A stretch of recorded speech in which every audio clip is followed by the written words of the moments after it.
श्रीराम समर्थ. आपल्या प्रत्येकाला आणि प्रत्येकाच्या मनाला भेडसावणारा एक प्रश्न आहे बघा. कुठला प्रश्न आहे तो? प्रत्येकाला असं वाटतं की मला यशस्वी मी झालं पाहिजे, मला यश मिळालं पाहिजे, हे वाटतं ना प्रत्येकाला. पण मला यश मिळालं पाहिजे हे आपल्या मनामध्ये येत असताना हाही विचार तितकाच महत्वाचा आहे की त्या यशाच्या दृष्टीने आपली कृती आहे का.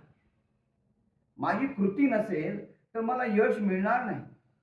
देरे हरी पलंगावरी या सगळ्या गोष्टी केवळ मनीपुरत्या गोड वाटतात.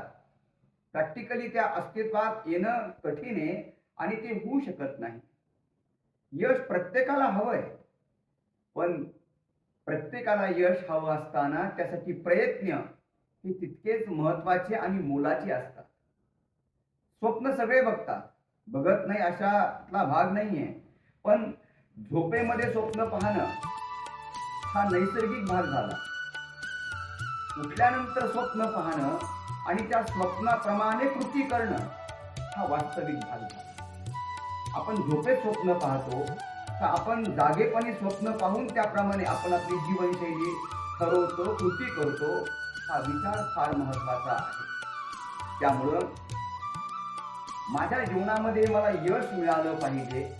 मिळालेलं यश हे कायम टिकलं पाहिजे आणि टिकणारं यश माझ्या अंगी लागलं पाहिजे.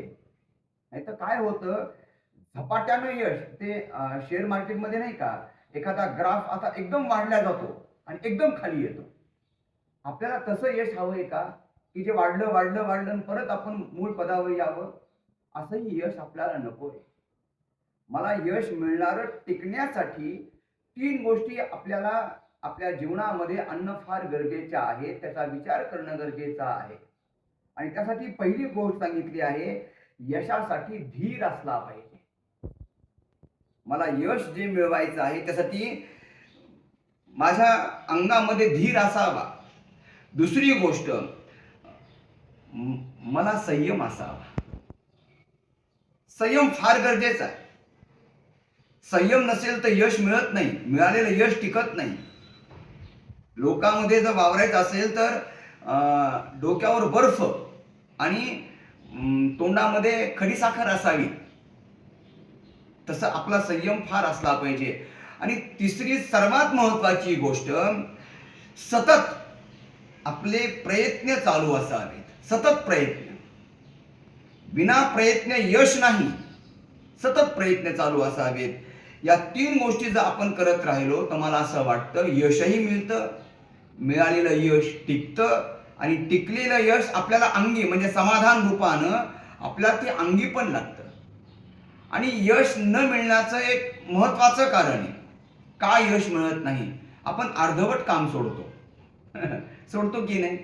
एखादं काम करत असताना आपल्याला वाटलं की नाही आता यात काही राहिलं नाही, सोडून देतो आणि दुसऱ्या कामाला लागतो. असं नाही. जे काम मी हातात घेतलं आहे ते काम परिपूर्ण करण्याची क्षमता माझ्यामध्ये असली पाहिजे.